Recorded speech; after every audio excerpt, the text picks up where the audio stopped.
서로 다른 세 개의 이미지가 있습니다. 이 이미지들은 수천 년 전에 존재했던 한 사람을 각각의 방식대로 표현한 것인데요. 이 사람의 실제 모습을 정확하게 담아낸 이미지가 없었기 때문입니다. 그래서 사람들은 많은 사료들을 바탕으로 이미지화를 시도하였고, 그래서 해서 만들어진 이미지는 수도 없이 많았습니다. 그 중에 제가 세 개의 이미지만을 골라서 여러분께 보여드리고자 합니다. 첫째는 바로 초상화입니다. 이 초상화는 어떤 화가가 자기의 상상력으로 그려낸 것입니다. 다음은 이 사람을 주인공으로 한 영화의 주인공 얼굴입니다. 이 영화를 연출하는 감독은 그가 그려내고자 한 이미지에 가장 가까운 인물을 캐스팅하였습니다. 그리고 마지막은 이 사람의 살던 당시 그곳에서 발견된 두개골을 고고학적으로 분석해서 재현한 모습입니다. 여기서 제가 여러분께 질문 하나를 드려보겠습니다. 여러분은 이 세 개의 이미지 중에 어떤 것이 가장 실제에 가깝다는 생각을 하십니까? 말로만 들어서는 상상이 잘 안 되시죠? 그래서 이미지 하나를 하나하나씩 보여드리겠습니다. 누굴까요? 잘 모르시겠죠? 그럼 이 사람은 누구일까요? 많이들 알고 계신가요? 누구시죠? 이제 모두가 아실 겁니다. 바로 예수님이십니다. 이 세 개의 이미지 모두가 예수님의 얼굴을 각자의 이해대로 표현한 것입니다. 첫 번째 이미지는 1941년 미국의 상업 미술가이자 기독교인이었던 워너 셀먼이 그린 작품으로 우리에게는 그리스도의 초상이라는 제목으로 잘 알려져 있습니다. 이 그림은 전 세계적으로 5억 점 이상 팔려나갔다고 합니다. 어릴 적 저희 집에도 저 초상화가 있었습니다. 그래서 저 역시도 예수님이라고 하면 늘 저 얼굴이 떠올랐습니다. 이 작품 속 예수님은 하얀 피부색을 지닌 백인에다가 긴 머리에 푸른 눈을 지닌 전형적인 유럽인의 모습입니다. 두 번째 이미지는 선 오브 갓의 주인공 예수님입니다. 이 영화의 제작자는 긴 머리에 독특한 억양을 구사하며 기묘한 분위기를 내던 포르투갈 배우인 디오구 모르가도를 보고 그들이 찾던 예수님의 얼굴이었다고 합니다. 패션 모델 출신의 미남 예수를 캐스팅한 일은 꽃미남 예수 신드롬을 일으키려는 영화의 상업적 전략이었습니다. 세 번째 이미지는 영국 맨체스터대 연구팀이 예루살렘 부근에서 발견된 1세기 유대인들의 두개골 중 가장 대표적인 형태를 골라 첨단 법의학과 컴퓨터 기술을 동원하여 예수님의 실제 얼굴을 복원해 본 것입니다. 물론 예수님의 실제 두개골로 복원한 것은 아니기 때문에 예수님의 실제 얼굴이라 말할 수는 없겠지만 당시 예수님의 모습을 추정할 수 있는 충분한 근거가 되는 것입니다. 그동안 창백한 피부, 마른 체구, 긴 머리를 가진 전형적인 유럽인의 모습으로 묘사된 예수님의 두 이미지보다는 실제와 더욱 가까울 것입니다. 여러분은 이 세 개의 이미지를 보며 어떤 생각이 드십니까? 그동안 내 안에 자리매김하고 있던 예수님의 이미지가 혹시 허물어지고 계시는 건 아닐까요? 신학의 한 분야로서 조직신학이 있습니다. 조직신학을 쉽게 정의하면 저자가 각자의 방식대로 나열한 성경의 내용을 주제별로 분류해서 정리한 신학이라 말할 수 있습니다. 예를 들어 성부 하나님에 대한 신론, 성자 하나님에 대한 기독론, 성령 하나님에 대한 성령론, 삼위일체 하나님에 대한 삼위일체론 등 주제별로 분류하고 이를 정리한 것이 조직신학인 것이죠. 이 중 오늘 본문은 예수 그리스도의 성육신, 조직신학적으로는 계시와 연관지어 볼 수 있는 말씀입니다. 예수 그리스도에 대하여 다룬 기독론은 대표되는 두 가지 주제가 있습니다. 성육신의 계시와 십자가 부활의 구원입니다. 물론 성육신과 십자가를 계시와 구원이라는 두 갈래로 무 자르듯이 정확하게 나눌 수는 없지만 대체적으로는 그렇게 구분해 볼 수 있습니다. 우리는 얼마 전 사순절을 지나오며 예수님의 십자가의 고난과 죽음을 깊이 묵상했습니다. 그리고 부활하신 예수님을 묵상하며 지금의 부활절을 지나고 있습니다. 부활절은 성탄절과 함께 기독교의 가장 큰 절기입니다. 예수님의 죽음과 부활을 기억하고 기념하기 위해 부활절을 제정하고 이를 사순절 40일로 준비합니다. 또 예수님께서 이 땅에 오신 것을 기억하고 기념하기 위해 성탄절을 제정하고 이를 대림절 4주로 준비합니다. 각각이 예수 그리스도의 사역에 매우 중요한 부분이며 기독론의 핵심이라고 할 수 있습니다.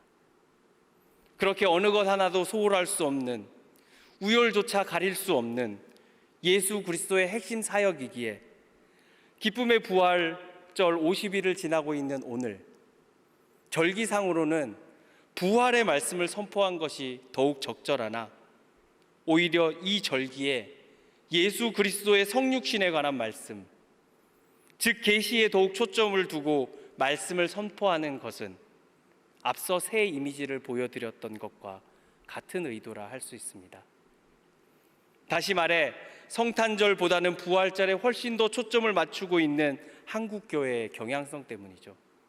다르게 표현을 하면 예수 그리스도의 성육신 사건보다 십자가와 부활 사건을 훨씬 더 큰 의미로 받아들이고 있는 한국교회의 기조 때문이며, 그리스도의 십자가를 통한 구원, 더 정확하게 표현하면 구속의 역사가 성육신 하신 예수님을 통해 하나님 스스로를 나타내신 계시의 선언보다 더 중요하다고 여기는 한국교회의 전통 때문입니다. 더 나아가 하나님께서 예수 그리스도를 통해 확증하신 그 사랑의 궁극이 성육신보다는 십자가라고 생각하는 우리의 선이해를 허물어 보고자 함입니다. 하나님께서는 성경을 통해 하나님 자신이 어떤 분이신지를 끊임없이 보여주셨습니다. 그러나 이 성경은 하나님을 모두 담아내기에는 역부족이었습니다. 비록 성령의 감동으로 저자들을 이끄셨지만 그 역시도 피조물이었기에 하나님의 뜻과 그의 성품을 모두 글에 담아낼 수가 없었습니다. 물론 하나님께서는 그가 창조하신 세계에도, 심지어 우리 인간 속에도 그의 형상으로 말미암아 자기의 뜻과 성품을 담아 놓으셨습니다. 그러나 우리는 그 담겨 있는 것들을 볼 수가 없습니다. 왜냐하면 우리는 연약하고 어리석기 때문입니다. 우리에게 주신 하나님의 형상이 죄로 말미암아 왜곡되어 버렸기 때문입니다. 그래서 우리는 하나님을 자꾸 내 안에 가둡니다. 그의 뜻과 그의 성품을 온전히 인식할 수 없기에 자꾸만 나의 소견대로 생각하고 판단하면서 말이죠. 그런 우리를 안타깝게 여기신 하나님께서는 아들을 이 땅에 보내셨습니다. 자기를 완벽하게 그리고 온전히 담고 있는 유일한 존재 예수 그리스도, 오직 그만이 가능하였기에 결국은 예수님을 이 땅에 보내셨던 것입니다. 보이는 것만 믿고 표적만 구하는 우리 때문에 결국 예수님은 이 땅에 오셨으며 더욱이 우리와 같은 모습으로 오신 것입니다. 이것이 예수 그리스도의 성육신이고 우리를 향한 하나님의 극진하신 사랑이며 하나님의 뜻과 성품을 온전히 담은 완벽한 자기 계시였던 것입니다. 오늘 본문 14절에는 요한복음의 저자가 예수님의 탄생에 대해 말씀이 육신이 되어 우리 가운데 거하신다고 기록하고 있습니다. 창조 때부터 이미 존재하셨던 삼위일체 하나님의 두 번째 위격인 예수님, 비로소 이 세상에 우리와 같은 모습으로 오신 것이죠. 우리는 이 본문을 대하며 선재하셨던 신성 그리스도, 특 최초부터 존재하셨던 성자 하나님이 인간이 되셨다고 이해하고 받아들입니다. 바로 우리가 생각하는 성육신이죠. 그런데 요한복음이 기록될 당시의 상황은 지금과는 정반대였습니다. 왜냐하면 예수님은 그들의 인식으로는 인간이었기 때문입니다. 그들과 더불어 먹고 마시고 자고 호흡하면서 함께 삶을 살아갔던 사람이죠. 그래서 우리에게는 너무도 당연하게 받아들여지는 예수님의 신성이 그들에게는 오히려 이해하기도 수용하기도 어려운 난제였던 것입니다. 그런데 우리는 어떻게 예수님을 그렇게도 쉽게 신이라고 인식할 수 있는 것일까요? 바로 여기에 오늘 우리가 허물어야 할 것이 하나 더 있습니다. 그것은 바로 참 인간으로 오신 이 세상을 살아가셨던 예수님에 대한 올바른 인식입니다. 우리는 복음서를 통해, 아니 신약 전체를 통하여 예수님을 알고 깨닫고 인식합니다. 앞서 말씀드렸듯이 당시 사람들의 인식 속에 예수님은 인간이었습니다. 왜냐하면 그들이 직접 보고 만지고 경험한 사람이었기 때문이죠. 그렇기에 복음서의 기자들은 복음서를 쓸 때에 예수님께서 하나님의 아들, 즉 신적 존재였음을 강조할 수밖에 없었습니다. 그리고 그것은 이방인의 사도로 부름받은 바울의 서신들에서도 마찬가지였고, 결국 신약 전체를 통해서도 그 기조는 동일할 수밖에 없었습니다. 왜냐하면 그들이 예수님의 하나님의 아들, 예수를 하나님의 아들 그리스도로 인식해야 할 필요가 다분했기 때문이죠. 그래서 성육신을 가장 극적으로 표현한 요한복음은 이 책을 기록한 목적에 대해 다음과 같이 전하고 있습니다. 오직 이것을 기록함은 너희로 예수께서 하나님의 아들 그리스도이심을 믿게 하려 하며, 또 너희로 믿고 그 이름을 힘입어 생명을 얻게 하려 함이라. 이러한 연유로 초기 기독교는 예수 그리스도의 신성과 인성에 관한 논의가 첨예하게 대립되었습니다. 그리고 초기 신앙 고백인 콘스탄티노플 신조를 통해 예수 그리스도를 참 하나님으로부터 오신 참 하나님이시며 피조된 것이 아니라 아버지로부터 나신 아버지의 동일 본질이심을 확정하며 그의 신성을 고백하였던 것입니다. 그렇게 예수 그리스도는 참 하나님이시며 참 인간이심으로 이 모든 논쟁은 마무리되었고, 오늘 우리는 사도신경을 통해 그 예수님을 고백하고 있습니다. 아이러니하게도 예수님을 참 하나님으로 인식하려는 그들의 노력이 우리에게는 오히려 참 인간임을 인식할 수 있는 여지가 되었던 것이죠. 그렇다면 예수님께서는 왜 참 인간으로 이 땅에 오셔야만 했을까요? 참 하나님이셨던 분이 왜 천사보다 조금 못한 인간으로 오셔야 했던 것일까요? 첫 번째로, 하나님께서는 우리에게 자신이 누구신지를 알려주고 싶어 하시기 때문입니다.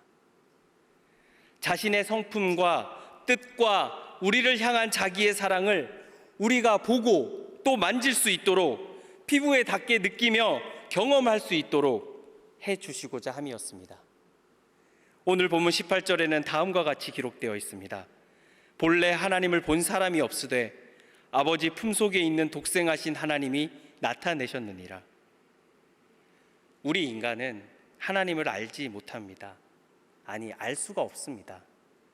왜냐하면 하나님을 볼 수 없기 때문이죠.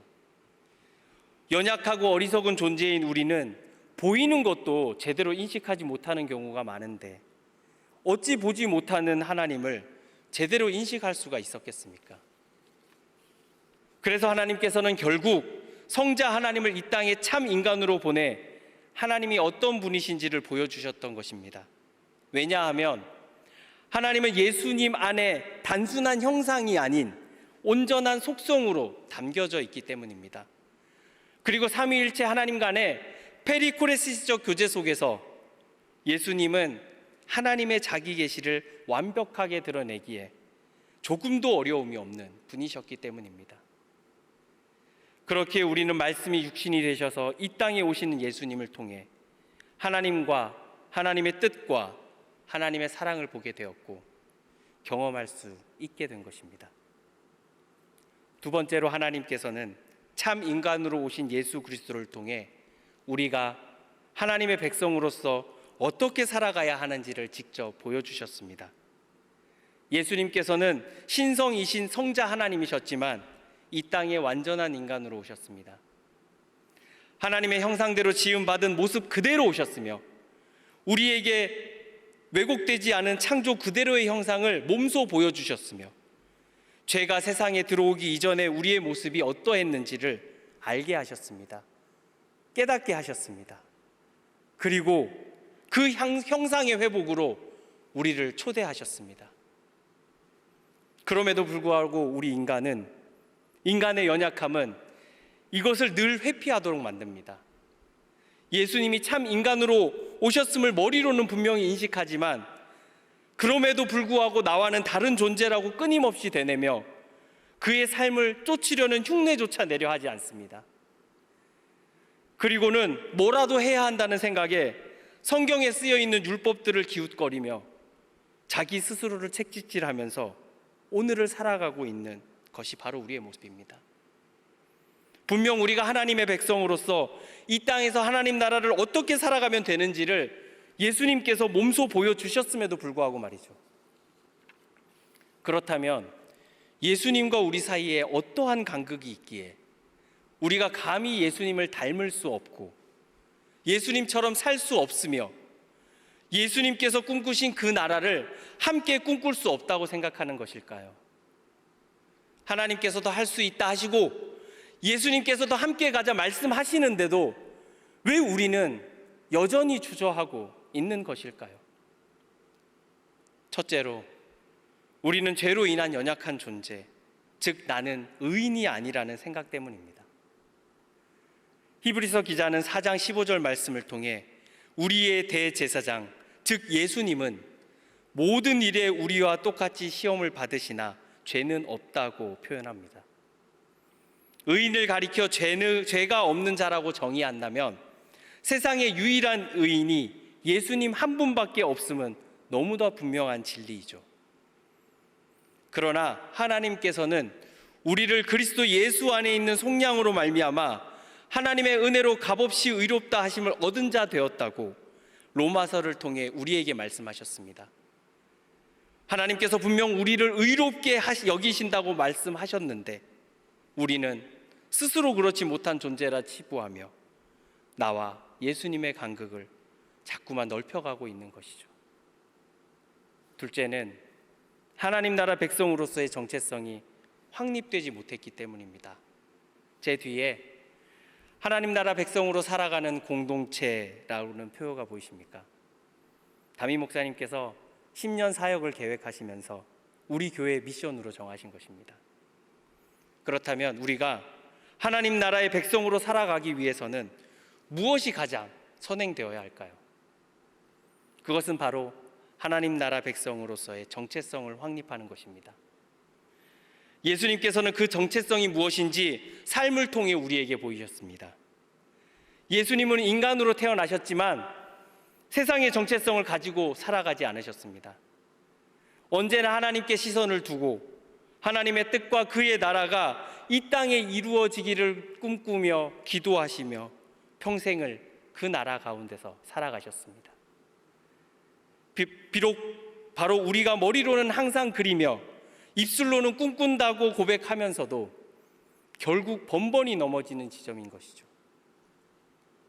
그러나 이 모든 것을 풀어낼 핵심이 세 번째에 있습니다. 우리가 예수님과 현저한 차이를 보이는 것. 그래서 예수님을 온전히 닮아 살아갈 수 없는 근원적 이유는 바로 하나님의 사랑을 온전히 받지 못하는 데 있습니다. 예수님께서는 이 땅에서 인간으로 살아가시면서도 하나님과의 깊은 교제 가운데서 그의 사랑을 온전히 경험하신 분이었습니다. 너무나 커서 그것이 성품을 초월하여 하나님 그 자체가 되어버린 사랑.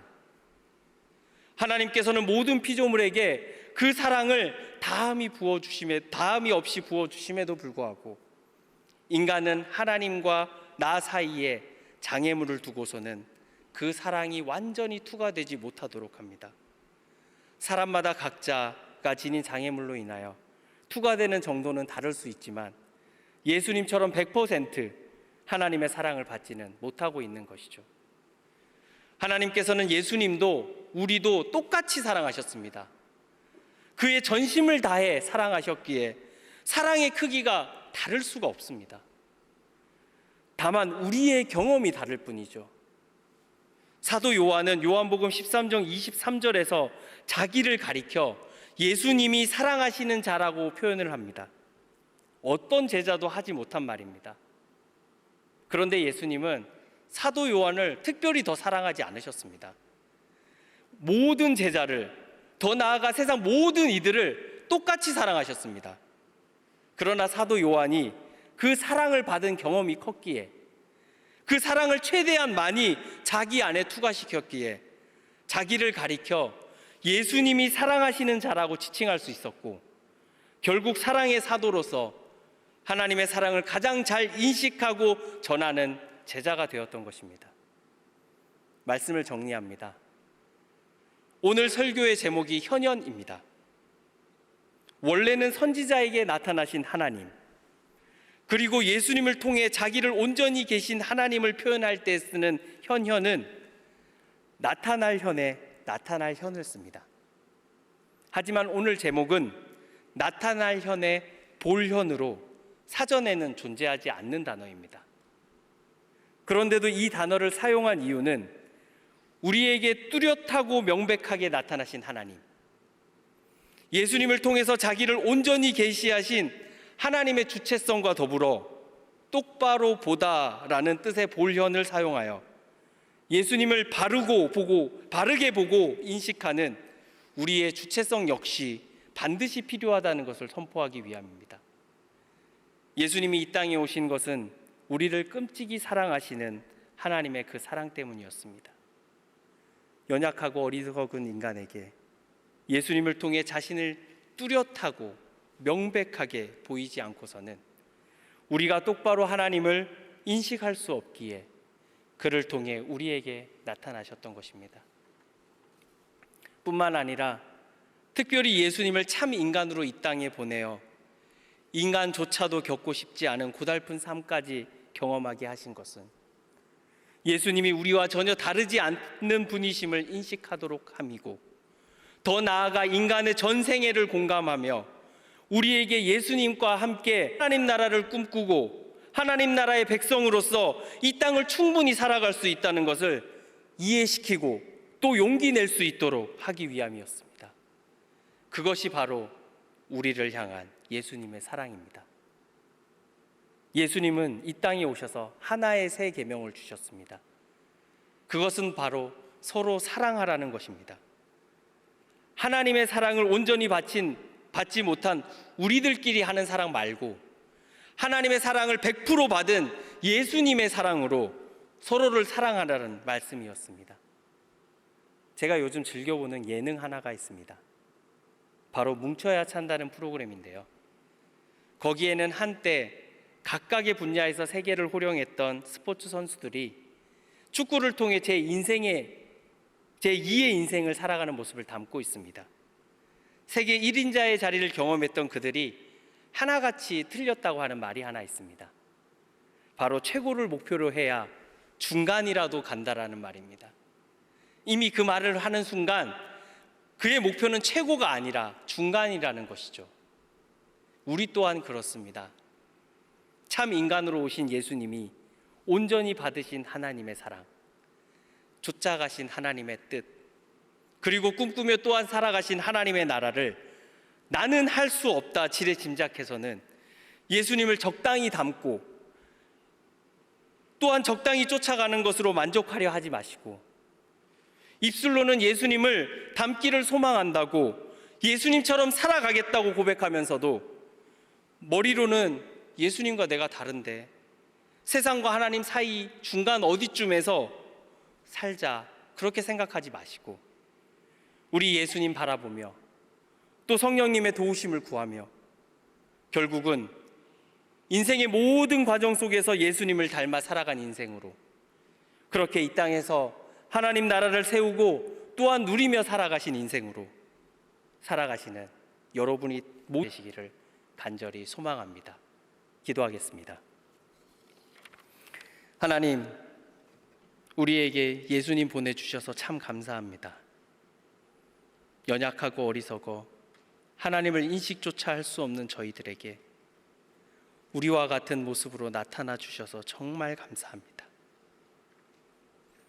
그렇게 나타나신 하나님은 우리에게도 너무도 큰 사랑이었습니다.